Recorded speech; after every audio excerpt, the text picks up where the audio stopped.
Now today, as you know, that we have done already 3 chapters of the Bhagavad Gita and we are on chapter 4.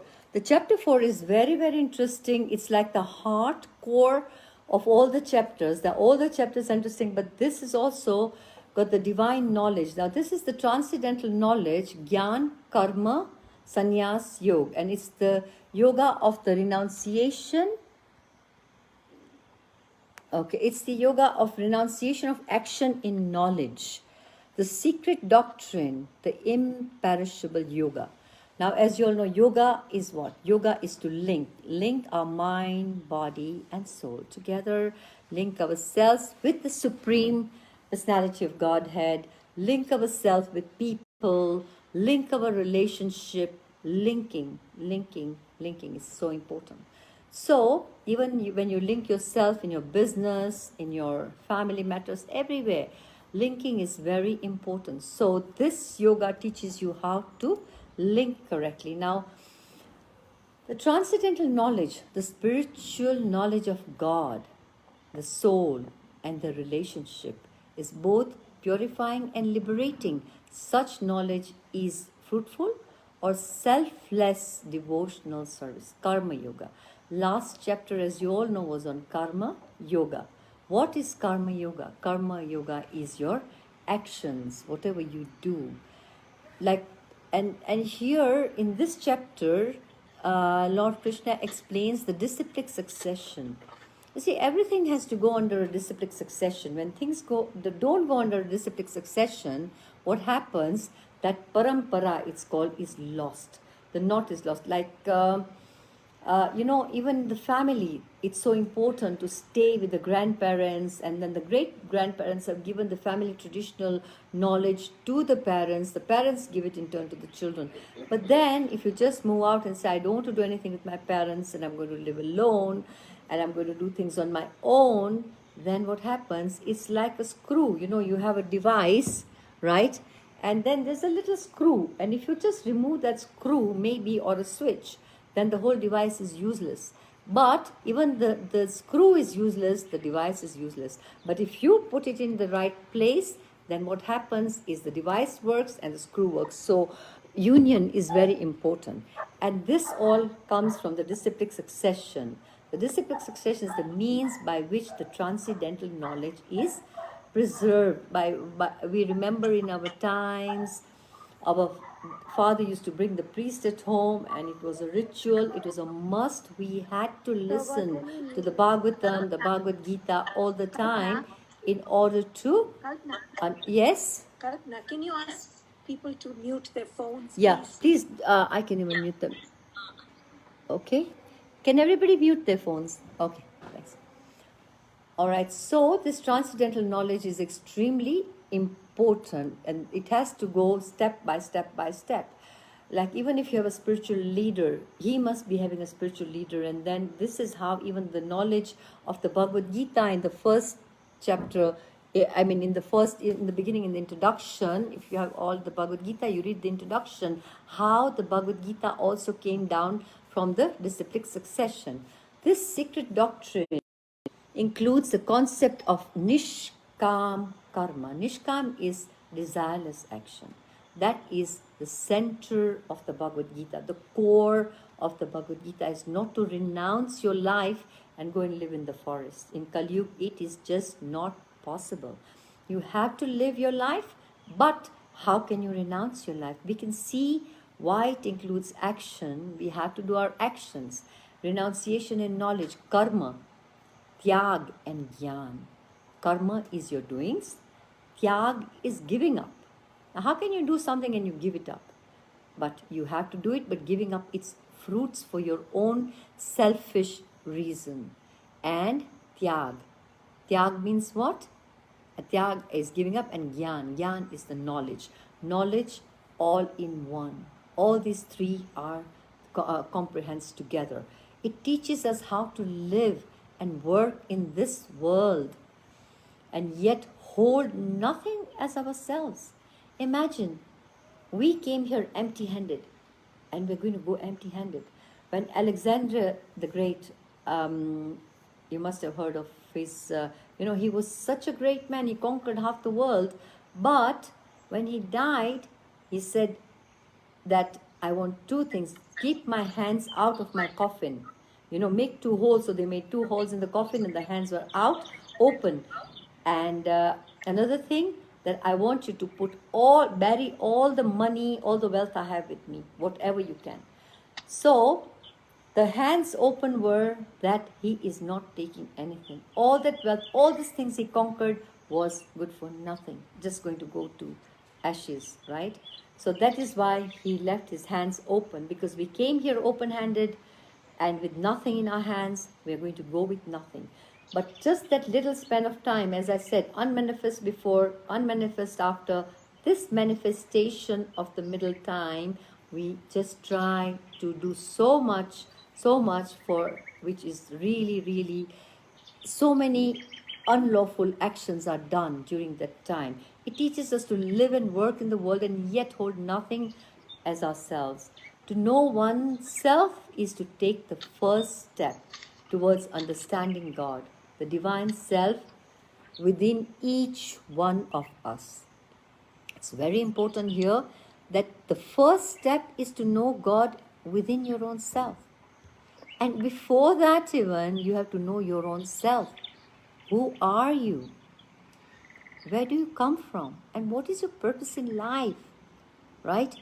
Your first step is to know your own self. We don't even know ourselves, and we try to judge everyone in this world. She's like this, he's like this.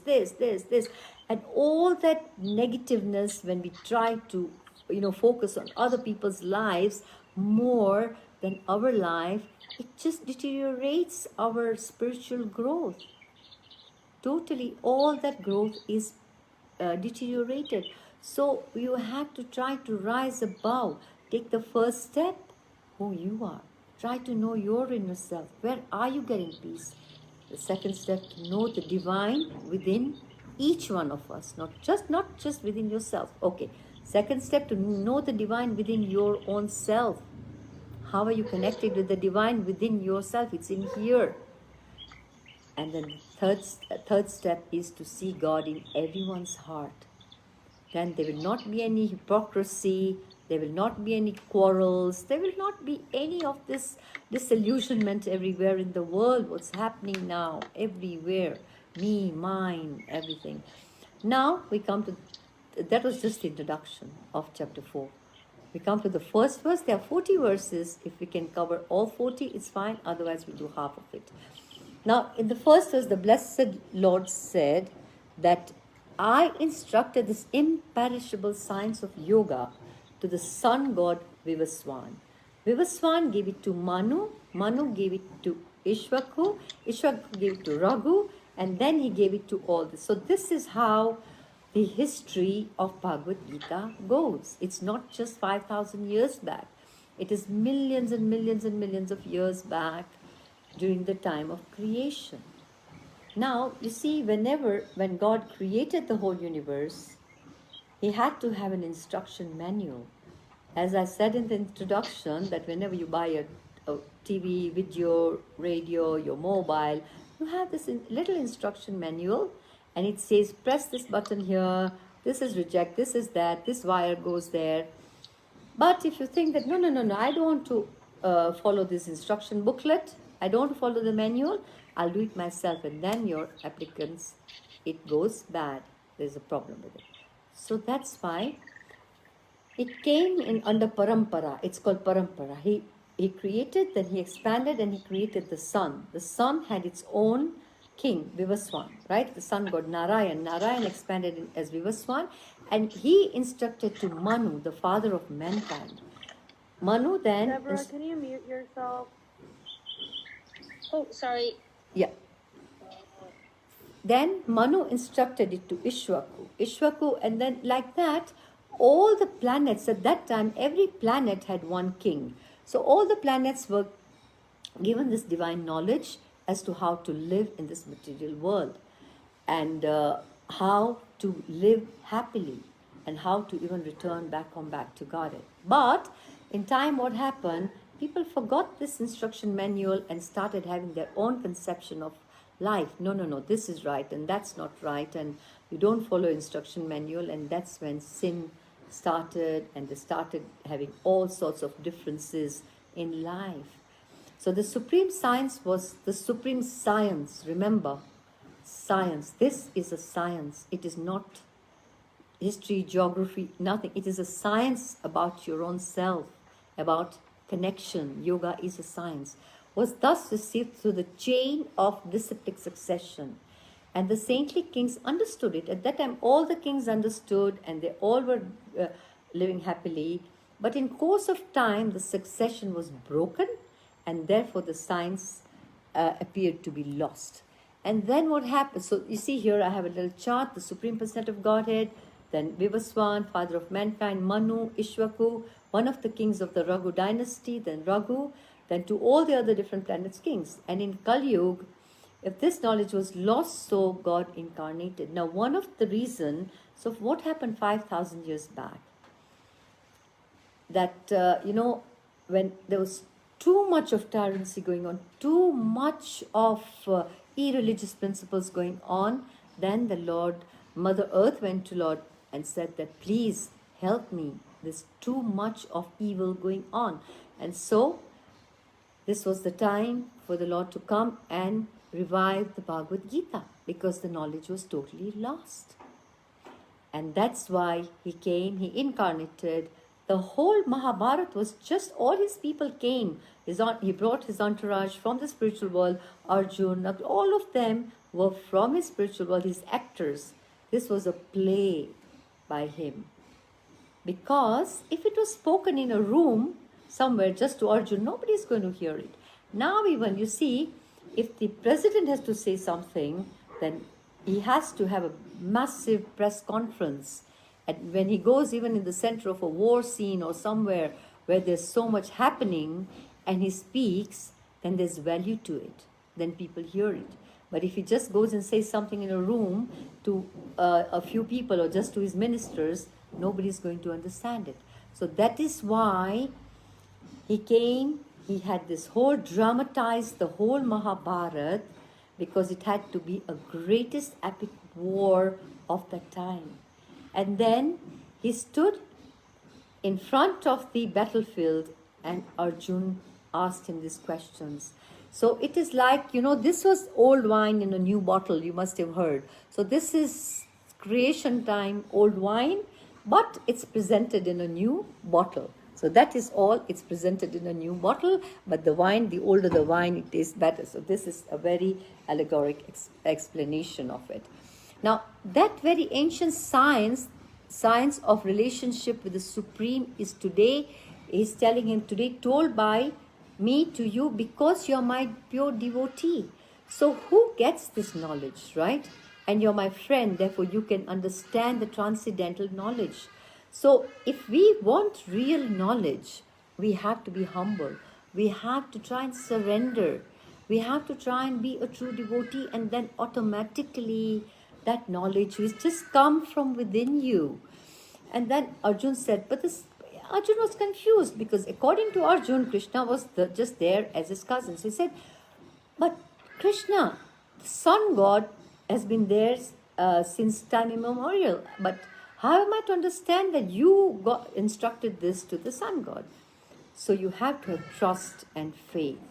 Now there's a little story. Now this here, Arjun's faith was shaky, right? So then Lord Krishna is telling him that the Blessed Lord said, many, many births you and I have passed. I can remember them all, but you can't, O subduer of the enemy. So he says, you cannot remember all these births, but I can. Now, his trust was a little bit shaky here. You have to have full faith and trust.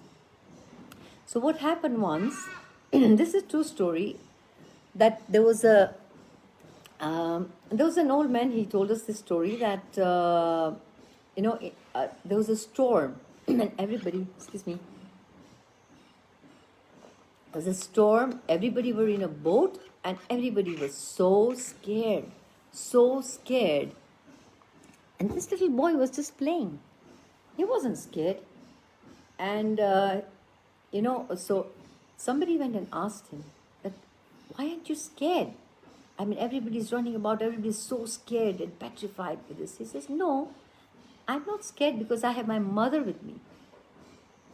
Now, that little boy had so much faith in his mother that no matter what storm comes or whatever happens, his mother is going to protect him.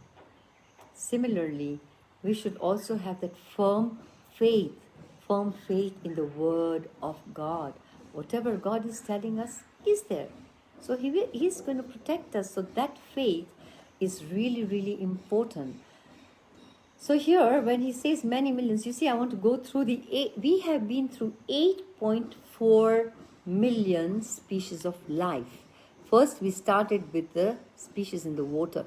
So there are 900,000 species in the water. And then there are 3 million birds in the air. 3 million. 1 million. And then there's 1.1 million species of worms and reptiles. And then there is 2 million species of trees and plants. Then 3 million is the species of animals.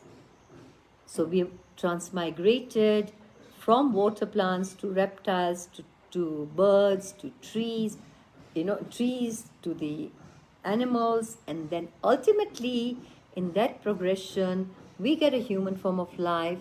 That is only 400 species of humans.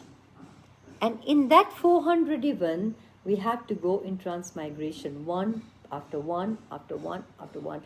And then we reach the stage where we can understand the knowledge of the Bhagavad Gita, the knowledge of the Quran, the knowledge of the Bible, all this special knowledge which God has given you, that you reach a stage to understand. Out of this 399,000, the 400,000 is the one who understands. So, but then God is telling him what God's qualities are. God is saying, although I'm unborn, God is never born, right? And my transcendental body never deteriorates. And although I am the Lord of the sentient beings, I still appear in every millennium in my transcendental form. So here I can explain to you about there are 10 incarnations of Lord Vishnu according to the Vedic culture, and the first was Matsya Avatar, the fish incarnation.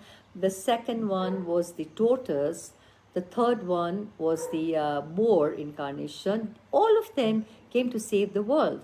The fourth was Nashinga Dev, then Vaman Dev, and then there's Parshuram, and then Ram, and then the eighth was Krishna, ninth was Buddha, and the 10th, the Kalki, is yet to come.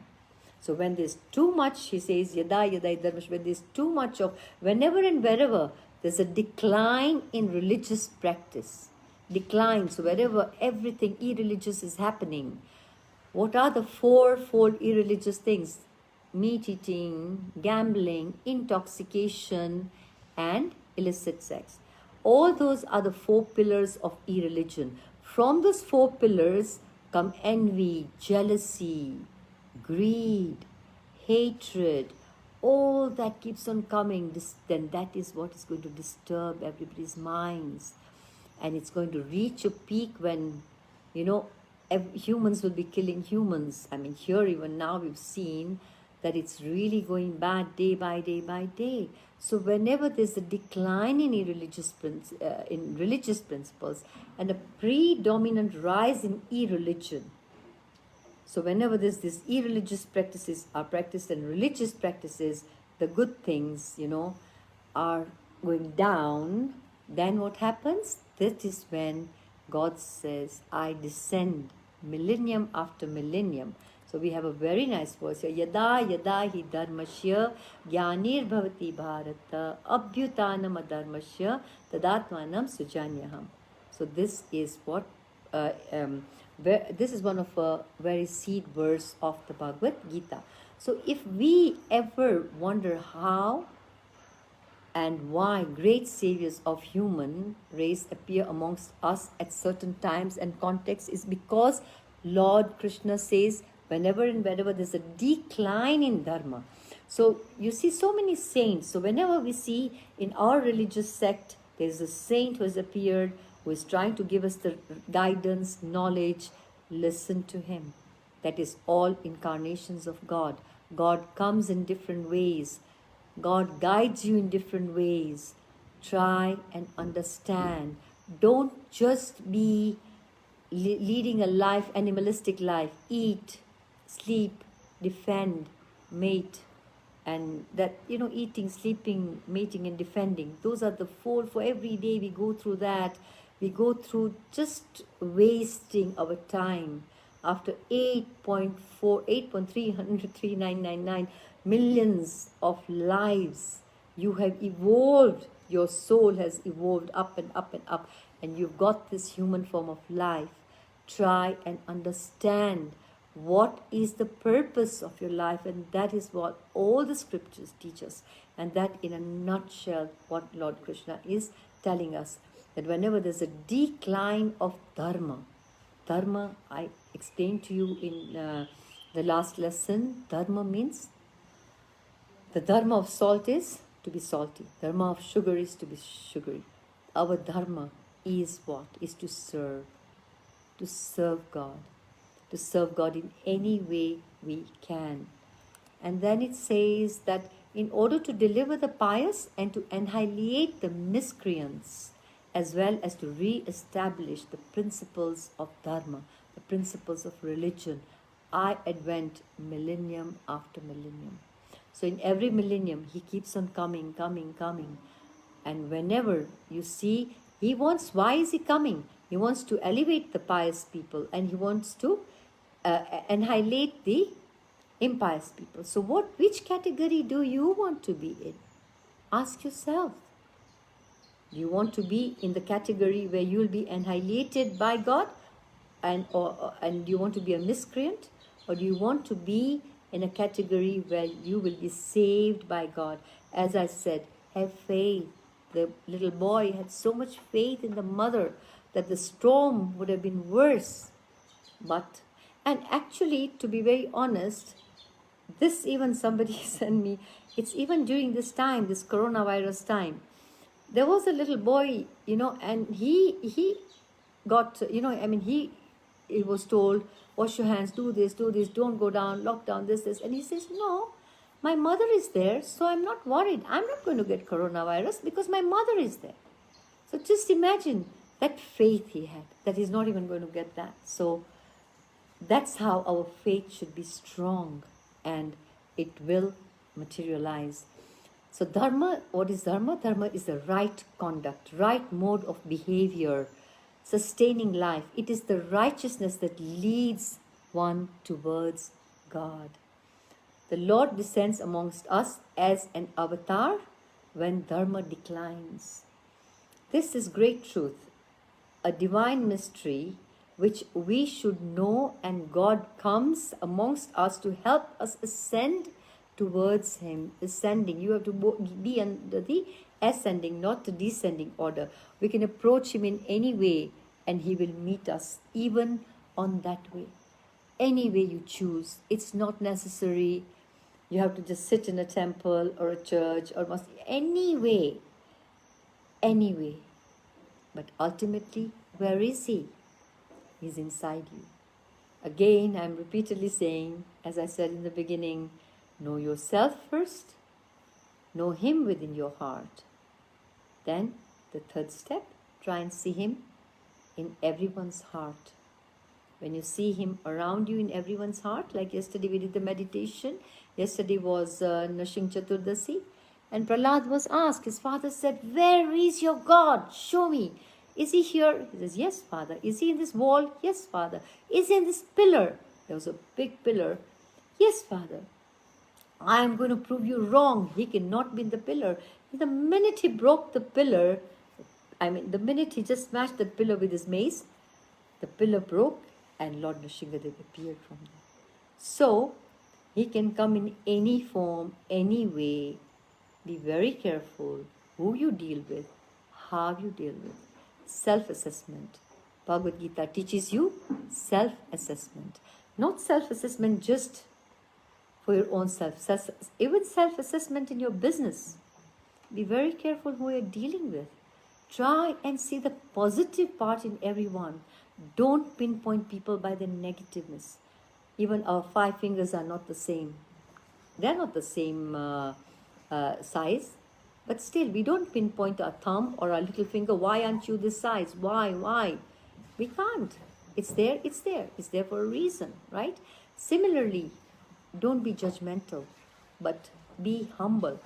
Try and accept people's mistakes and give them allowances and explain to them your duty, your dharma is, if you are on the righteous path, you should also guide others on the path. One who knows the transcendental nature of my is his appearance and activities does not, upon leaving this body, take his birth again in this material world, but attains my eternal abode. He guarantees, Lord Krishna is guaranteeing, God is guaranteeing that you will not take birth if you just know my transcendental nature. Transcendental. That word is so important. Connecting, transcend, above, transcendental nature within yourself. Connect to your inner self first, right? And then when you leave this body, as I said, what is death?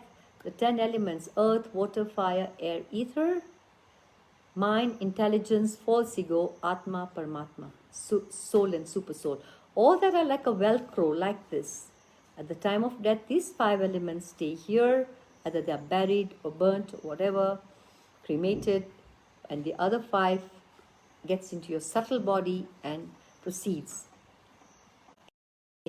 Journey ahead.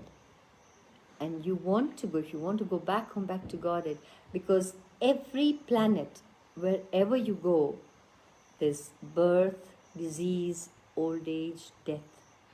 These fourfold miseries, even if you're the richest person, you feel you're the happiest person, you're the owner of so much, there's everything, you have so much knowledge, you're so popular, but still, these fourfold miseries are not going to leave you. They are going to follow you. But when you know, when you have that knowledge, then it's so easy for you to transcend and you go to the supreme world. What is the difference between the material world and the spiritual world? The material world is that we are bounded by all these fourfold miseries. In the spiritual world, you don't have birth, you don't have disease, you don't have old age, you don't have death. So you are going above those fourfold miseries. There are many, many more miseries, of course, but they're all related to these 4 branches of this 4.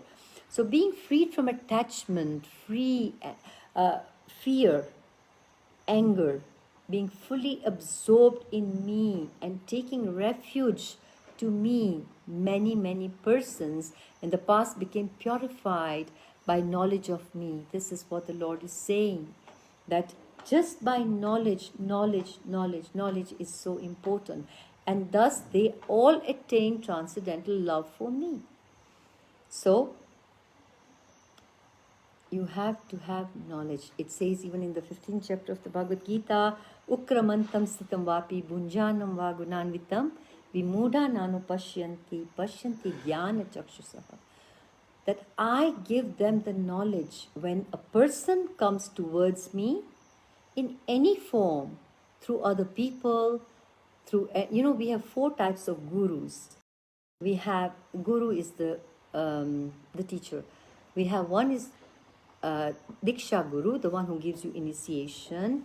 And then your Shiksha Guru. Your Shiksha Guru can be many people who are giving you the knowledge. Whoever is giving you divine knowledge, transcendental knowledge is your Shiksha Guru. And then you have the Shiksha Guru, Diksha Guru, Vatma Pratikshta Guru. Vatma Pratikshta Guru is usually your mother who guides you first time, showing you the path of God, of yourself, allowing you to know the knowledge of God. That's Vatma Pratikshta Guru, the first person. And then it's the Chaitya Guru. Who is the Chaitya Guru? God within your heart. God within your heart who is always guiding you, giving you that guidance, is the Chaitya Guru. And so all of them, as they surrender unto me, I reward them accordingly. Everyone follows my path in all respects. So everybody is following his path in all respects. Scholars have described this path as the path of approaching the ultimate truth. Ultimate truth. We can see how the three parts of karma, jnana, and bhakti. Now, karma, we've already talked about karma, action, right? Karma, akarma, and vikarma. And then knowledge. These three should be blended together. Yoga is also linking your karma, linking your jnana, and linking towards bhakti. So your karma should be towards the knowledge. Once you get the knowledge, it leads you to bhakti. What is bhakti? Bhakti is, so these are all three blended in the way, and bhakti. Bhakti is, yes, doing devotional service to the Supreme in any way you can. Not just one particular way. Some people might be doing so much bhakti, but still they don't have the knowledge. And that is why, because of lack of knowledge, they cannot surrender, right? They can be doing bhakti. You can see the pujaris in the temple or big priests in the churches. They're doing so much, but still they're hankering for more and more and more and more. Why? Because they do not have enough knowledge. You can do bhakti without knowledge. You can do karma without knowledge. But the blending between the two, the balance, the main pillar is the jnana, the knowledge. It is significant that in this chapter, the Lord tells us that he is ready to welcome us to his divine abode. But are we ready to go? He's there. He's saying, come with folded hands. That's why you see Lord Chaitanya, open hands like that. Hari bol. Why? Because he's saying, come to my abode. So the path we choose to take towards him, any path you choose, but make sure it is leading the right way and it is not misleading. There are many pseudo-gurus in this world as well. So be careful of the pseudo-gurus who take you to the wrong path. And how would you know that he's guiding me correctly or not? It is the scripture. It is the Bhagavad Gita, Quran, or the Bible. Do you know? Is it in here? Is it bona fide? Whatever the person is telling me, if it is bona fide presentation or bona fide guidance he's giving you, then of course you have to grasp it and follow, right? Otherwise, if you don't get anybody, Chaitya Guru is there within your heart. If you say that you want, it will come. It is significant that in this chapter, the Lord tells us how we have to go to his abode.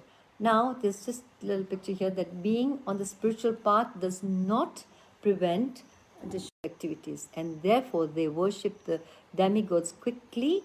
Of course, men get results from fruity work in this world. So there should not be any barter trade with God, Or what are demigods? Now, demigods, there are 33 million demigods.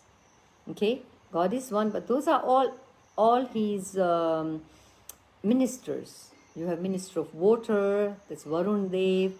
You have minister of air, Vayu Dev. You have minister of fire, Agni Dev. Then the Mother Earth, minister of earth, she's the Mother Earth. So all these are 33 million, imagine. And when people want quick results in certain aspects, they worship the demigods. But with God, there is no barter trade. Even if, as I showed you in the previous one, that even if there is darkness, right? Even if you're on the spiritual path and there obstacles will come. Of course, according to your past karma, obstacles will come in your life. But don't give up. Do not give up. Keep on proceeding further and further and further. And you see how divine your life will become, how understanding you'll become towards others. According to the three modes of material nature and work ascribed to them, the four divisions of human society were created by me, the Lord said. What are the four divisions? The Brahmins, the Kshatriya, Vaishya, and Sudra. These are the four divisions of people which were created by God. Although I am the creator of this system, you should know that I am yet the non-doer, being unchangeable. So he has created, but he still does his karma. Lord Krishna says here that I am also doing my karma. I'm not giving up my karma and saying, no, I'm God, so I'm not going to do it. He also is entangled in the karma. But the difference is that he is not entangled in the fruity works. There is no work that affects me, he says here. Nor do I aspire for the fruits of the action. He doesn't wait that if I do this, I should get this. Because what do? We are always aspiring for fruits. Oh, I give that much donation. My this picture should come in the newspaper, or I gave it, put it in this WhatsApp group, and so many thumbs up didn't come. She didn't even tell me congratulations because doing such great work. If you want people to give you all that credit, then and praise you, then automatically the praise from the Lord is blocked completely. No praise from there. Only praise from here entangles you more and more and more, going round and round and round. One who understands this truth about me also does not become entangled in the fruitive actions. If you understand that God is not being entangled and yet He's doing everything, right? Similarly, just the way he says that the air is everywhere, okay? But it rests on the sky, okay? Similarly, God is everywhere, okay? And He is doing everything, but He is not entangled. We have to take His example. And then why should we be so much entangled in this material world? Now, last one for today. All the liberated souls in the ancient times acted with the understanding, and so attained liberation. Therefore, as the ancients, you should perform your duty in this divine consciousness. So he's just telling again and again to Arjun, that just perform your duty. You are a Kshatriya. You are supposed to fight and destroy this irreligious things going on. Otherwise, if Duryodhan and all those irreligious people come, what is going to happen to the world if it's going to be ruled by demonic people? So you have to fight for dharma, for religious principles. I'm only making you an instrument. He'll say this in the 11th chapter. He'll say that I've already killed all of them. I'm only making you an instrument. But because I've designed you to be an instrument, fight, oh Arjun. So again, he's telling him that whatever your duty, his duty, because Arjun was a Kshatriya. Kshatriya's duty is to fight. Brahman's duty is to give divine knowledge to others, right? Vaishya's duty is to work, and Sudra are the working class, the low working class. Business class is the Vaishyas. But everybody has to do their duty. Even the intelligent are bewildered in the determining what is action and what is inaction. Now I shall explain to you what action is, knowing which you shall be liberated from all sins. Okay, we will stop here. It's already been 1 hour. It's nearly 5 o'clock. We shall continue on Saturday from chapter 4, verse 16. So far you've understood. The first chapter was the dilemma of Arjun, the way we all are in a very, very sorrowful condition, every one of us. Nobody is happy in this material world. That's why the chapter 1 starts like that. Chapter 2, Lord Krishna is telling Arjun about the soul, that you're a soul, you're not this body. The properties of the soul cannot be cut into pieces. It cannot be dried, it cannot, water cannot make it wet, fire cannot burn it, wind cannot blow it, all this and it's transcendental, it's immutable. All these properties of the soul. Then chapter 3 is Karma Yoga. Akarma, karma and vikarma. Akarma is not doing nothing. Karma is your duties, right? And vikarma is inaction, doing wrong things. So here again, from text 17, he's going to explain a little bit about the karma and about the gurus as well. So it is important that we must avoid vikarma. Remember, I explained to you in the last lesson about vikarma. Vikarma is a wrong action. Do not do wrong action. Wrong action is just basically, not doing the right things, right? Doing things against the religious principles. What binds us is not action, but egotism. What binds us is selfishness. When we become selfish, it's going to bind us. I want to do this. It's mine. Mine. Why did you take it? Why did you do this? Why? Mine is just going to destroy you. And egotism again. So don't have that ego. In that little span of life you have, that little manifestation of where you are, that thread, it's just like a little thread, it's going to snap any minute. Don't keep on winding more and more and more karmic baggage, because it's so heavy. It gets, every time you do an inaction, that baggage gets heavier and heavier and heavier, and you drop down. So don't keep on filling your karmic baggage with negative karmas. Try and be positive. And that's today. We will end here. And then tomorrow we shall continue. And not tomorrow, Saturday, 4 o'clock, same time. We shall continue with text 17.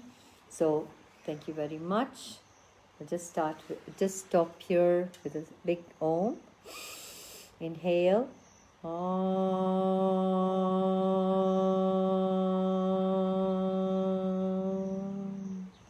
Om Shanti, Shanti, Shanti. Peace be to all. Peace be to all. Peace be to all. Peace be to all. Just rub your Thank you, palms Kalpana. and Thank you, Kalpana.